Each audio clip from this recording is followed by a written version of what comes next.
Olá, seja muito bem-vindo ao Papo Leve de hoje e o assunto por aqui é obesidade, um assunto muito presente no nosso dia a dia, né? É muito comum nós vermos na internet o tempo todo anúncios, né, de medicações, fórmulas, chás, procedimentos mágicos e rápidos que coloquem a gente aí dentro desse padrão de beleza que em algum momento se convencionou que seria um corpo magro, né? A gente entendeu que para ser bonito, elegante, né, passar uma ideia de uma pessoa realmente chique, bacana, a gente precisa estar dentro desse padrão de beleza que é um corpo magro.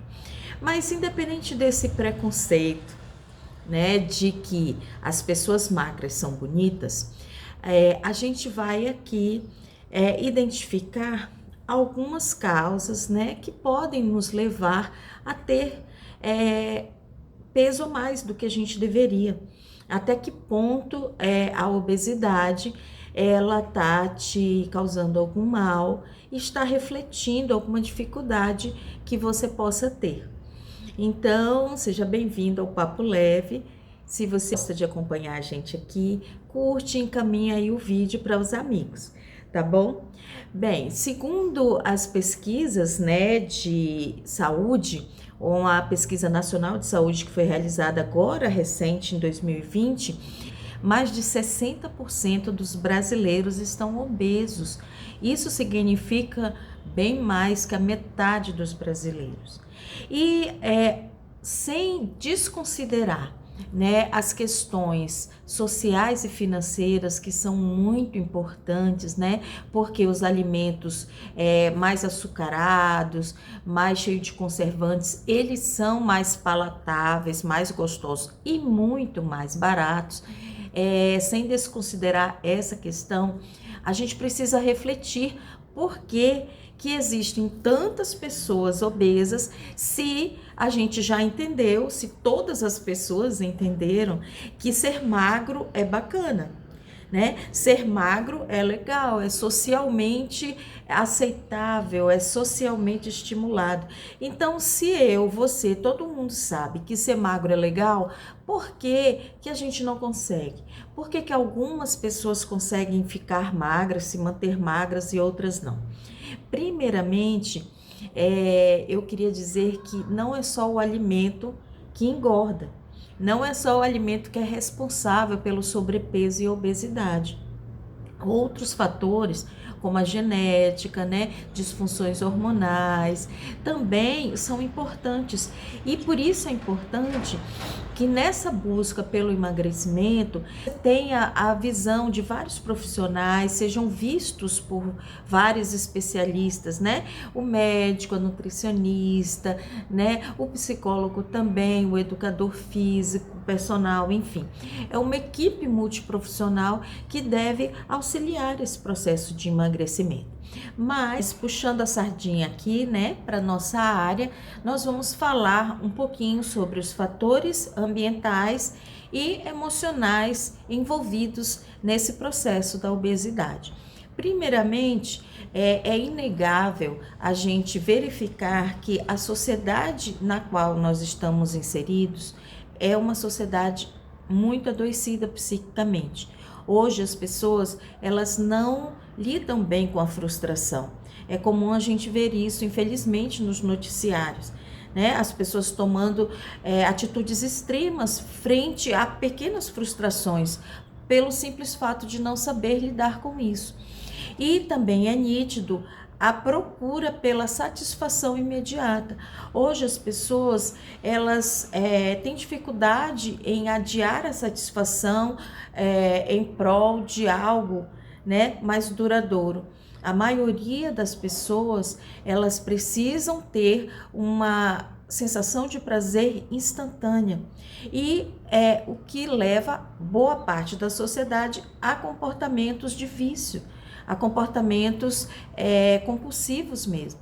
E é inegável que boa parte da sociedade utiliza a alimentação como essa forma de garantir um prazer imediato.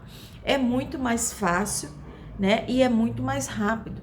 Então a sociedade hoje, ela não tem mais tempo para resolver questões complexas.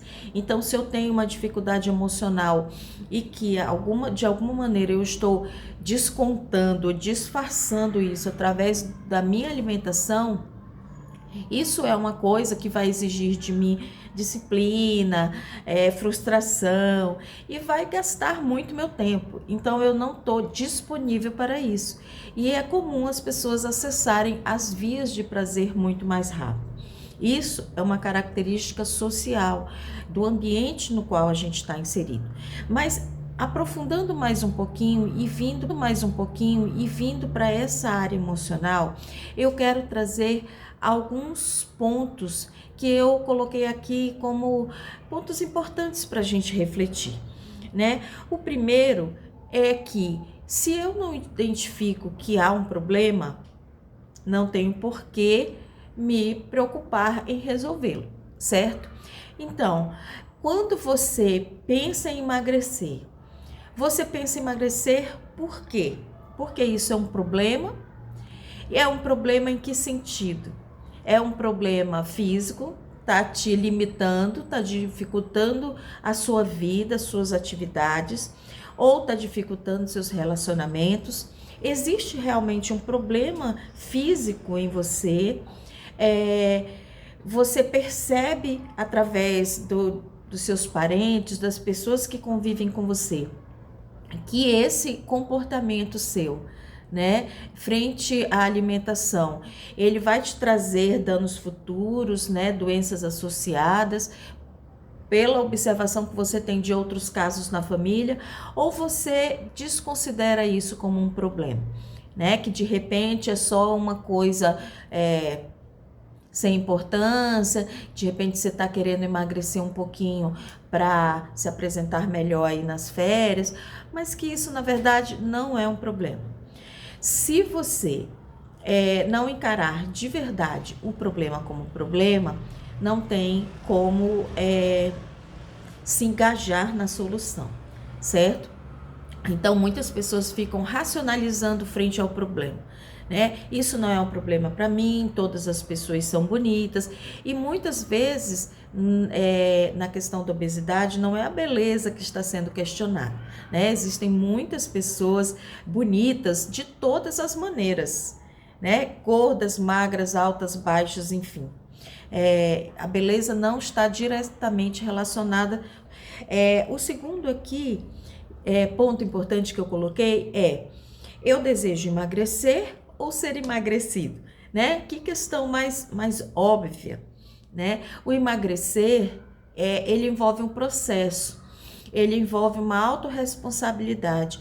Então, se eu desejo emagrecer, eu tenho que estar disposto a pagar o preço. Esse preço envolve frustração, envolve disciplina, envolve responsabilidade, envolve várias tentativas, cair, levantar várias vezes. O ser emagrecido é aquela questão passiva, né? É por isso que de repente se vendem tantos produtos, né, e tantos cursos pela internet.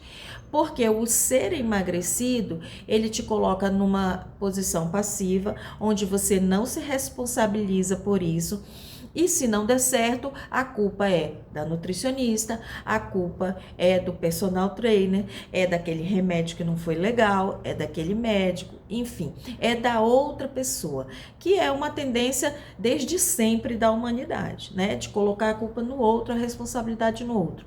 Mas de verdade, isso não funciona, né? Então a gente tem que colocar os pingos nos is e verificar qual que é a nossa parcela, né? Qual que é a nossa responsabilidade no resultado que a gente quer.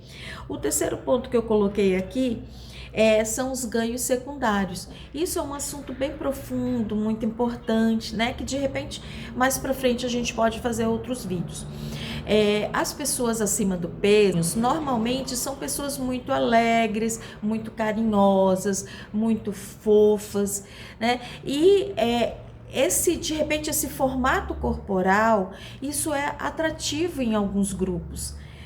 Normalmente são pessoas muito engraçadas, pessoas muito queridas, e isso abre portas. De repente, isso está sendo um ganho secundário, apesar de que está causando algum adoecimento em você, está desenvolvendo diabetes, doenças ósseas, enfim, outras questões, mas esse ganho social, de repente, está valendo mais a pena. Outro exemplo de um ganho secundário é a questão de manter distante algumas pessoas, né? De manter distante relacionamentos. De repente, a pessoa, por qualquer motivo, por uma história de vida qualquer, ela identificou que o melhor seria afastar as pessoas.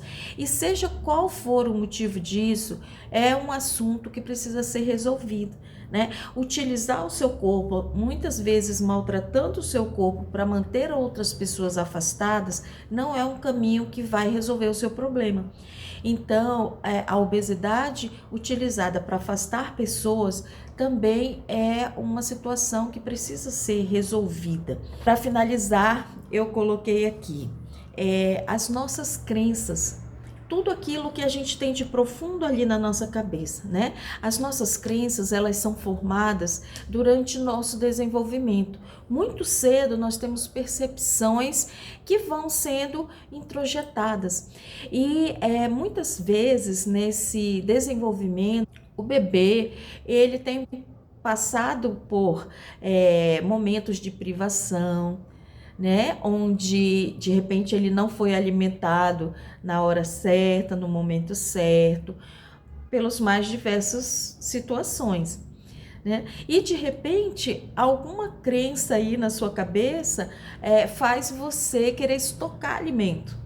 Então, tem algumas pessoas que têm uma postura muito impulsiva frente à alimentação, que às vezes pode estar relacionado com a ideia de que você precisa se abastecer porque você não sabe do dia de amanhã, né? Agora você está tendo uma grande abundância ali, mas depois você não sabe. Então tem algumas pessoas que agem de maneira muito desesperada na frente da comida e não entendem o porquê. E a gente precisa avaliar de onde está saindo esse comportamento. Nós temos alguns pensamentos automáticos que são muito sabotadores, né? São aqueles assim, tipo, já que eu vou pagar um rodízio, o rodízio é mais barato do que eu pedir uma pizza avulso, eu preciso comer bastante, porque senão não justifica eu pagar um rodízio. Outro pensamento comum é: nossa, vai ter uma festa massa, muita comida, não vou comer aqui, porque lá eu vou comer muito, porque é de graça e tá lá e eu preciso comer, né? Então, assim, tem muitas ideias, muitas nuances que a gente precisa trabalhar. Tem pessoas que acham que comer pouco e oferecer uma quantidade mais reduzida de comida está relacionada à mesquinharia, né? À pobreza, a você ser mesquinho mesmo, né? Não querer dividir o que você tem. Enfim, as ideias são as mais diversas. Mas esse vídeo já tá ficando um pouquinho longo, né? E a gente precisaria, na verdade, muito tempo para conversar sobre os assuntos que a gente conversa aqui no Papo Leve. Eu continuo aguardando vocês comentarem, né, os assuntos que vocês mais gostaram e fazerem perguntas para a gente bolar outros vídeos. Então, eu aguardo vocês no próximo Papo Leve.